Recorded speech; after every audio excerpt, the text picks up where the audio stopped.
అందం, ఆరోగ్యం, ఆత్మవిశ్వాసం అనూస్తో సాధ్యం. ట్రాన్స్ఫర్మేషన్ సర్వీసెస్ పైన ఫ్లాట్ 50% డిస్కౌంట్. అనూస్ సిన్స్ 1982. నమస్కారం. సుమన్ టీవీ ప్రేక్షకులకి భోగి పండుగ శుభాకాంక్షలు.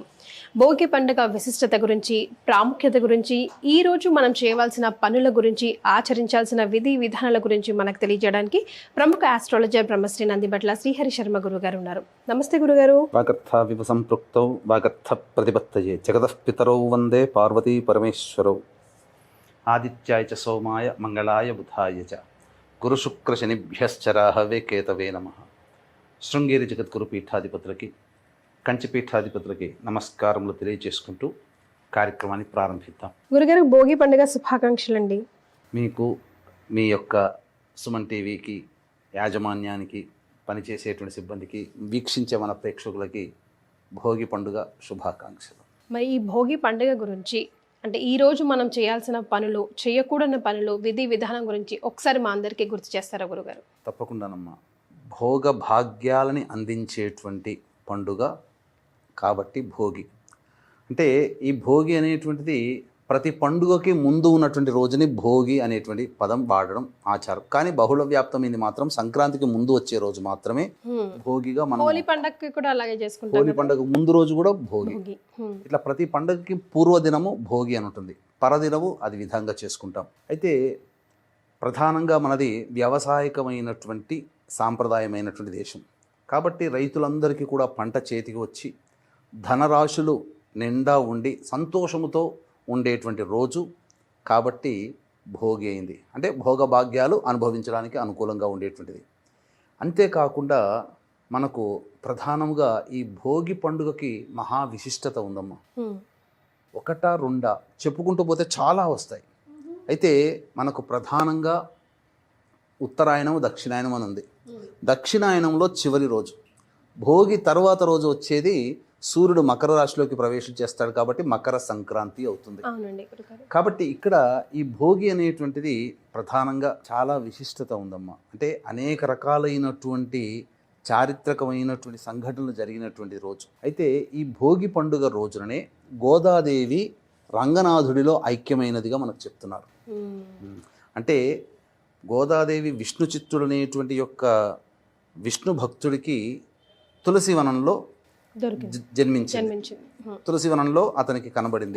ఆ అమ్మాయిని పెంచుకుంటూ పెద్ద చేశాడు. ఒక మంచి వ్యక్తికి ఇచ్చి వివాహం చేసుకుంటానంటే నేను కేవలం విష్ణువుని మాత్రమే వివాహం చేసుకుంటానని పట్టుబట్టడంతో ఆ విధంగా ధనుర్మాస ప్రారంభమైనటువంటి రోజు నుంచి మొదలుకొని రోజుకొక పద్యము చొప్పున ఆ స్వామిని కీర్తిస్తూ పొంగలి మాత్రమే నైవేద్యముగా తింటూ ఆ విధంగా వ్రతం ఆచరించేసరికి ఇక 30వ రోజు అవుతుందనంగా ముందు రోజు ఆమెకి కనబడి నేను వివాహం చేసుకుంటాను, నా యొక్క ప్రదేశానికి రా దేవి అని చెప్పి పిలవడం, అది తండ్రికి చెప్పడం, కోలాహలంగా చక్కగా శ్రీరంగనాథుని క్షేత్రానికి చేరుకోవడం, ఆ స్వామికి ఇచ్చి వివాహం జరిపించడం, తర్వాత ఆమె చక్కగా ఆ గర్భాలయానికి చేరుకొని స్వామివారి పాదాల చెంత ఐక్యమవ్వడం ఈ భోగి రోజునే జరిగింది.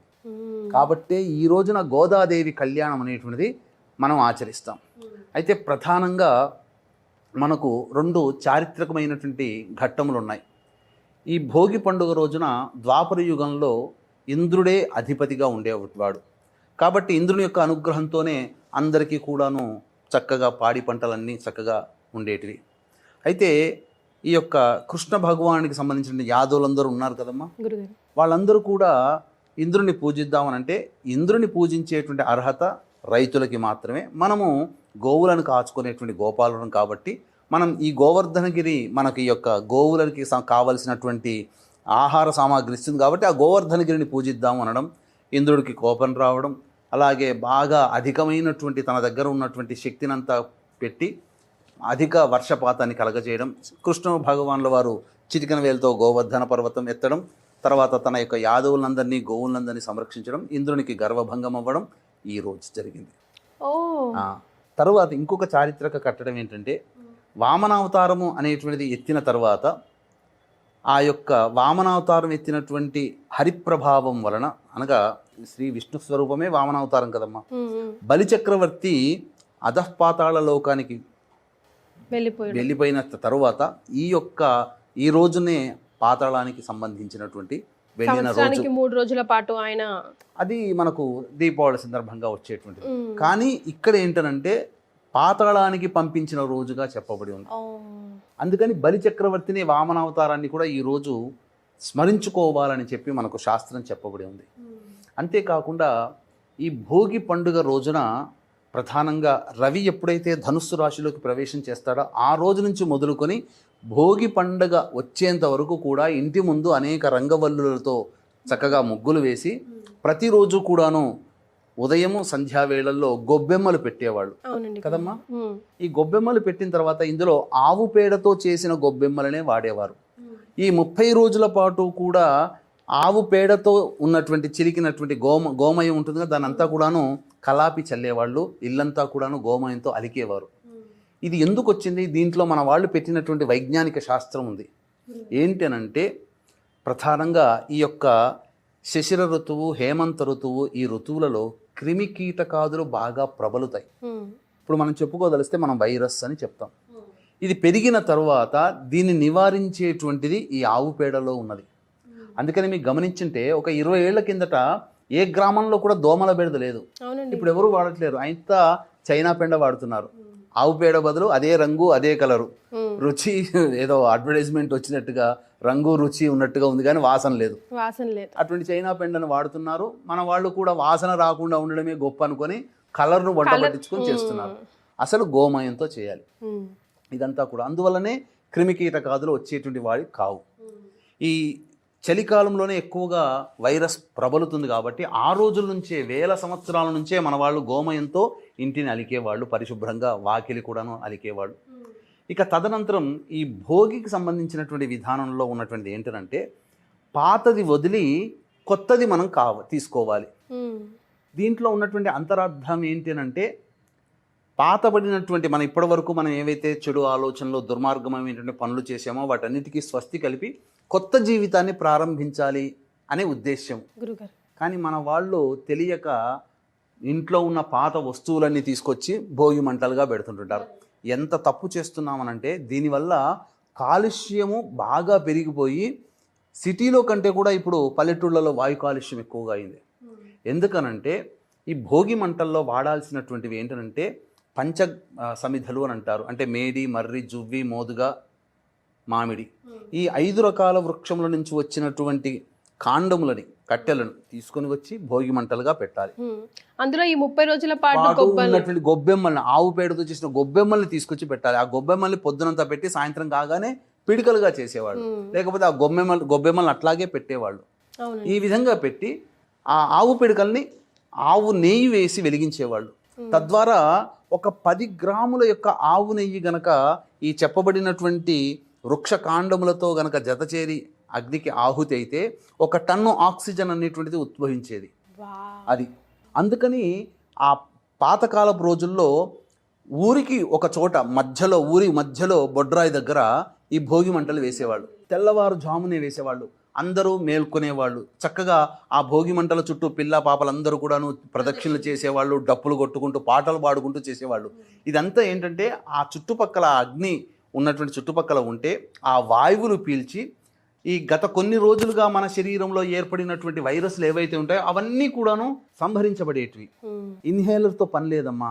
ఆ మేడి, మర్రి, జువ్వి, మోదుగా, మామిడి ఈ కట్టెల పక్కన నిల్చొని అగ్నికి ఆహుతేసిన తర్వాత ఆ చుట్టుపక్కల ఉంటే ఇన్హేలర్తో సంబంధం లేదు. అటువంటిది మన వాళ్ళు ఏం చేస్తున్నారంటే పాత టైర్లు, రబ్బరు వస్తువులు, ఇంట్లో చెక్క ముక్కలు ఏది పడితే అది, కూర్చునేవి మంచాలు అవన్నీ తీసుకొచ్చి కట్టేదంతా తీసుకొచ్చి పెట్టేస్తుంటారు. అసలు చెప్పాలంటే జ్ఞానము ఒక 5% జ్ఞానము పెద్దవాళ్ళు అందించింది తాళపత్ర గ్రంథాలు.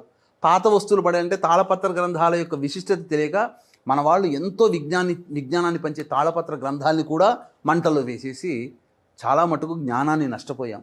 ఇది జరిగినటువంటి సంఘటనలు. ఇకనైనా కానీ వీక్షించేటువంటి ప్రేక్షకులు భోగి మంటలు వేసేటప్పుడు ఈ యొక్క చెప్పబడినటువంటి 5 సమిధల్ని మనం ఉపయోగించుకోవాలి. దీనివల్ల ఏమవుతుంటే ఊరంతా కాలుష్యం నుంచి బయటపడుతుంది. కాలుష్య వాతావరణం నుంచి బయటపడి ఊరికంతటికీ కూడా సహజ సిద్ధమైనటువంటి ఆక్సిజన్ మనకు వస్తుంది. ఇక ప్రధానమైనటువంటిది ఈ భోగి పండుగ రోజున చిన్న పిల్లలకి భోగి పళ్ళు వేస్తారు. అందులో బియ్యము, రూపాయి కాయిన్లు, రేగిపళ్ళు. రేగిపండ్లు, చెరుకు ముక్కలు వేస్తారు. ఇక్కడ ఈ భోగిపళ్ళు వేసేటువంటి అంతరార్థం ఏంటంటే రేగిపండు సూర్యుడికి సంబంధించినటువంటి గుర్తు. సూర్యనారాయణుణ్ణి ప్రతీకగా రేగిపండు. బదరికా ఆశ్రమం, అందుకే నారాయణుడు బదరికాశ్రమంలోనే వెలుకొంది బద్రీనాథ్. కారణం ఏంటంటే బద్రీనాథ్ అంటే బదరికా ఆశ్రమం, అది ఒకప్పుడు బదరికా వనము. రేగిపళ్ళు చుట్టూ ఉండేటి, మధ్యలో నారాయణుడు వెలిశాడు, నారాయణునికి ప్రీతికరం. అందుకనే ప్రత్యక్ష నారాయణుడు సూర్యభగవాన్ కాబట్టి రేగిపండును చూస్తాం. రేగిపండుని దూరం నుంచి ఇలా చూసామంటే ఉదయిస్తున్నటువంటి సూర్యుడు ఎలా రంగులో ఉంటాడో పండిన రేగిపండు, పండబోతున్నటువంటి రేగిపండు ఆ కలర్లో ఉంటుంది. అంతేకాకుండా ధాన్యాన్ని, బియ్యము, ధాన్యం అనేటువంటిది మనకు భోగ భాగ్యానికి సంకేతం, బియ్యం అనేటువంటిది. తర్వాత అందులో కలిపేటువంటి రూపాయి కాయిన్లు లక్ష్మీ సంకేతం. రేగిపండ్లు, లక్ష్మీ పండ్లు, ఈ యొక్క బియ్యము, చెరుకుగడలు. చెరుకుగడ అంటే సంతోషం అమ్మ, ఇక్షుఖండము అని అంటారు, సంతోషాన్ని ఇస్తుంది. ఇవన్నీ కలిపి ఆ పిల్లకి అమ్మాయికి పుట్టినటువంటి 10 ఏళ్ల లోపల పిల్లలకి ఈ యొక్క సంబంధించినటువంటి భోగిపళ్ళు పోస్తారు. దీంట్లో అంతరార్థం ఏంటంటే ప్రధానంగా మనకు చిన్నప్పుడు పుట్టగానే మనం చూస్తే ఇక్కడ చిన్న ఒక లొంతలాగా కనబడుతుంది, గుంతలాగా ఉంటుంది. కానీ పెరుగుతున్న కొద్దీ ఇక్కడ ఈ బోన్ పెరిగిపోయి గట్టిపడిపోతుంది. కానీ బ్రహ్మరంధ్రం ఇక్కడే ఉంటుంది. కాబట్టి ఈ బ్రహ్మరంధ్రం మనకు కనబడకపోయినా ఆ భోగి పండ్లు అలా నెత్తి మీద పోయడం వల్ల బ్రహ్మరంధ్రం యాక్టివేట్ అయిపోయి పిల్లల్లో వచ్చేటువంటి సాధారణమైనటువంటి ఆటిజం లక్షణాలని దూరం చేసేది. ఈ కాలంలో చాలామంది ఆటిజం లక్షణాలతో బాధపడుతున్నారు. బ్రహ్మరంధ్రము అంటే ఇక్కడ ఏమవుతుంది, విజ్ఞానము చైతన్యవంతమవుతుంది. ఇది తెలుసుకోవాలి. భోగి పళ్ళు వేసేటప్పుడు కూడా తూర్పు వైపున పిల్లల్ని పెట్టి చక్కగా ఒక ఉచితాసనం వేసి పెద్దవాళ్ళు వచ్చి ఆ భోగి పండ్లని చుట్టూ కూడాను 3 సార్లు తిప్పి భోగి పళ్ళు వేయాలి. ఈ విధంగా చేసుకోవాలమ్మా భోగి పళ్ళు వేసే విధానం ఇది. గురుగారు, మనం అభ్యంగన స్నానం కూడా భోగి రోజే కదా చేసేది? అభ్యంగన స్నానము 3 రోజులు చేయాల్సిందేనమ్మా. భోగి రోజు చేయాలి, సంక్రాంతి రోజు చేయాలి, కనుమ రోజు కూడా చేయాలి. ప్రత్యేకించి సంక్రాంతి రోజున చేయాలి. ఈ 3 రోజులు కుదరకపోతే సంక్రాంతి రోజునైనా చేయాలి. సంక్రాంతి రోజున ఈ యొక్క అభ్యంగన స్నానం చేయనటువంటి వ్యక్తికి 6 సంవత్సరాలు లేదా 6 నెలలు దారిద్ర్యం అనుభవిస్తాడట శాస్త్ర ప్రకారం. అందుకనే సూర్యోదయం కంటే ముందే ఈ సంబంధించినటువంటి విధానంగా మనం చేసుకోవాలి. సాయంకాలం అంతా కూడాను చక్కగా అందరూ ఆ ఊళ్ళో ఉన్నటువంటి మహిళలందరూ చక్కగా చేరి చక్కగా ఆనందంగా సంగీత కచేరీలు, పాటలు పాడుకుంటూ ఈ భోగి పండుగ రోజుని చక్కగా ఆనందంగా గడుపుతారమ్మా. భోగి మంటలు ముఖ్యంగా ఇప్పుడు ఫర్ ఎగ్జాంపుల్ ఇప్పుడు 13th 14th సంక్రాంతి అన్నది కాంట్రవర్సీ అవుతుంది కదా, అది నెక్స్ట్ వీడియోలో మనం తెలుసుకుందాం. ఇప్పుడు 13th అయితే 12th ఈవినింగ్ వేసుకోవాలా, 13th ఈవినింగ్ వేసుకోవాలా, ఇది ఒక క్వశ్చన్. ఇప్పుడు సంక్రాంతి అనేక పంచాంగాల ప్రకారము, సూర్యగ్రహణ ప్రకారం అయితేనేమో 14వ తారీఖు చేసుకోండి అని చెప్పేసి నిరయన పంచాంగం ప్రకారం చెప్పేటువంటిది. ఈ సంబంధించినటువంటి ఈ దృగ్గణితము ఇవన్నీ కూడాను 15వ తారీఖు అనేటివి చెప్పబడ్డాయి. ఎక్కువగా పంచాంగకర్తలు చెప్పాల్సినటువంటిది. కాబట్టి అందరూ పంచాంగకర్తలు ఎక్కువ మంది ఏకీభవించిన రోజు 15వ తారీఖు సంక్రాంతి, 14వ తారీఖు రోజున భోగి. కాబట్టి భోగి ఆ రోజున చేసుకోవాలమ్మా. అలాగే సంక్రాంతి అంటేనే గుర్తుకొచ్చేటువంటిది ఈ సంబంధించినటువంటి పెద్దలకి సంబంధించినటువంటిది. కాబట్టి పెద్దలకి సంబంధించినటువంటి పితృతర్పణాలు ఇవన్నీ చేసుకోవచ్చు. లేదా అవకాశం ఉంటే మన పీఠమాధ్వర్యంలో 15వ తారీఖు రోజున పిండ ప్రదానము, పెద్దవాళ్ళకి తర్పణాది కార్యక్రమాలు అనేటువంటివి చేయించడం జరుగుతుంది. అవకాశం ఉన్న వాళ్ళు ఈ కార్యక్రమంలో గోత్రనామాలు నమోదు చేసుకోవచ్చు. చాలా సంతోషం గురుగారు, ధన్యవాదాలు. సర్వం శ్రీ ఉమామహేశ్వర పరబ్రహ్మార్పణమస్తు.